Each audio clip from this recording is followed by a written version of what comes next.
मुझे लग रहा है कि यहाँ पे जितने भी भक्त हैं सभी लोगों ने देखा होगा ना महाभारत। आइए महाभारत की एक प्यारी सी रचना मैं आप लोग के बीच में सुनाने जा रही हूँ। बहुत ही प्यारी सी रचना है, बहुत ही अच्छा लगेगा। कहते हैं समय इंसान का सम्मान करा देता है और समय इंसान का अपमान करा देता है। और जब समय आया तो मैंने ये जाना कि समय इंसान की पहचान करा देता है, समय इंसान की पहचान करा देता है। इसलिए भगवान ने जो दिया बड़े ही प्यार से कबूल करना चाहिए, क्योंकि दोनों चीज कहते हैं ना, सुख भी मुझे प्यारा है,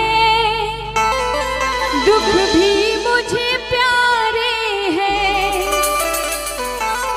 सुख भी मुझे प्यारा है, दुख भी मुझे प्यारे हैं। छोड़ो मैं किसे भगवान, दोनों ही तुम्हारे हैं। सुख भी मुझे प्यारा है, दुख भी मुझे प्यारे हैं। आइए महाभारत की एक सुंदर सी रचना मैं आप लोग के बीच में, यानी जब द्रौपदी चीर हरण की प्यारी सी दास्तान मैं आप लोग को सुनाने जा रही हूँ। कैसे? समय की आंधी रुक नहीं सकती किसी के रोके से, समय की आंधी रुक नहीं सकती किसी के रोके से। धर्म की ज्योति बुझ न सकी तूफान के झोंकों से, उसे क्या कोई मिटाएगा जिसे भगवान बचाएगा, उसे क्या कोई मिटाएगा जिसे भगवान बचाएगा। समय की आंधी रुक नहीं सकती किसी के रोके से, समय की आंधी रुक नहीं सकती किसी के रोके से। धर्म की ज्योति बुझ न सकी तूफान के झोंकों से, उसे क्या कोई मिटाएगा जिसे भगवान बचाएगा, उसे क्या कोई मिटाएगा जिसे भगवान बचाएगा।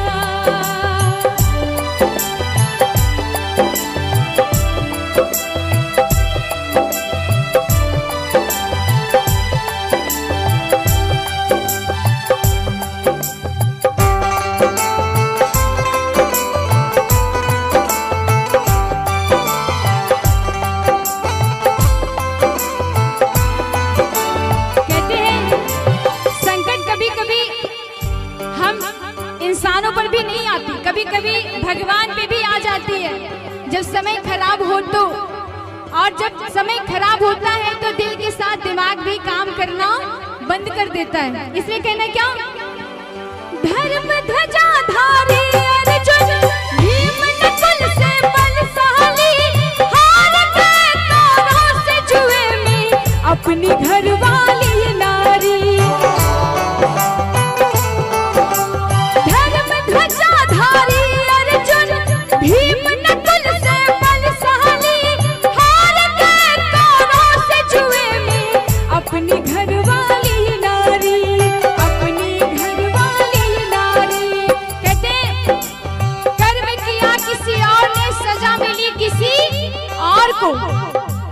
और जब द्रौपदी को सभा में लाने की बात जब होती है तो द्रौपदी के मुख से क्या, सभा में बैठे हुए तमाम लोग क्या, वो द्रौपदी बिचारी क्या करती, द्रौपदी बिचारी क्या करती, वो द्रौपदी बिचारी क्या करती, द्रौपदी बिचारी क्या करती।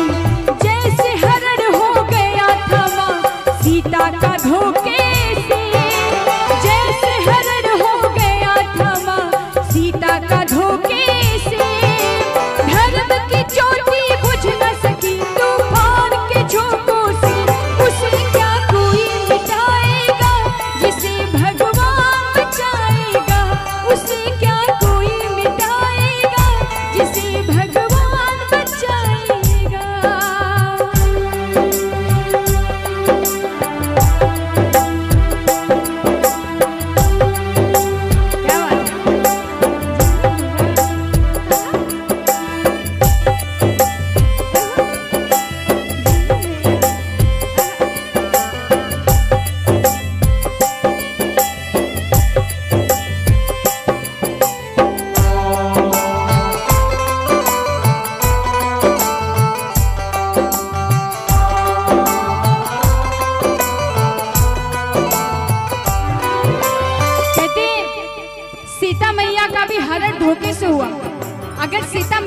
पता होता कि रावण जोगी के भेष में आया है, भिक्षा लेने के भेष में, अगर मुझे हरण करने के लिए आया है तो शायद सीता मैया लक्ष्मण रेखा कभी पार नहीं करती। इसलिए कहते हैं जब दुर्योधन और दुशासन, ये बताइए कि इस पूरी सभा में दो राक्षस कौन थे, कोई बताएगा?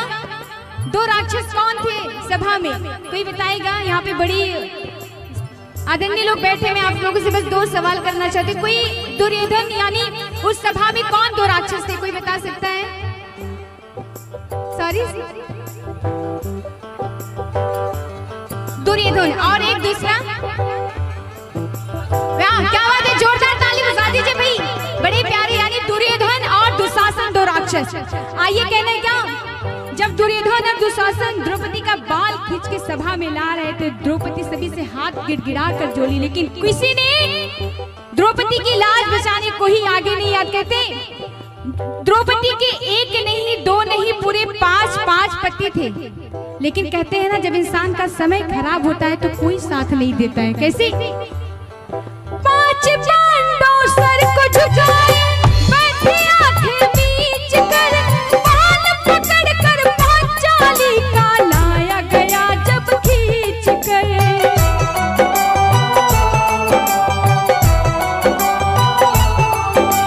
5 पांडव सर को झुकाए, बैठे आंखें बीच कर, बाल पकड़ कर पांचाली का लाया गया जब खींच कर। द्रौपदी सभी से गिड़गिड़ा कर बोल रही है, मेरा इसमें क्या दोष है?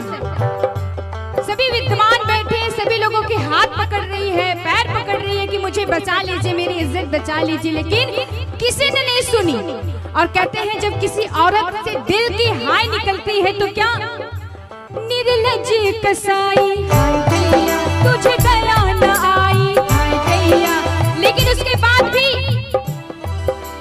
दुष्ट दुशासन न माना, रोके टोके से, दुष्ट दुशासन न माना, रोके टोके से, धर्म की ज्योति बुझ न सके तूफान के झोंकों से, उसे क्या कोई मिटाएगा जिसे भगवान बचाएगा, उसे क्या कोई मिटाएगा जिसे भगवान बचाएगा।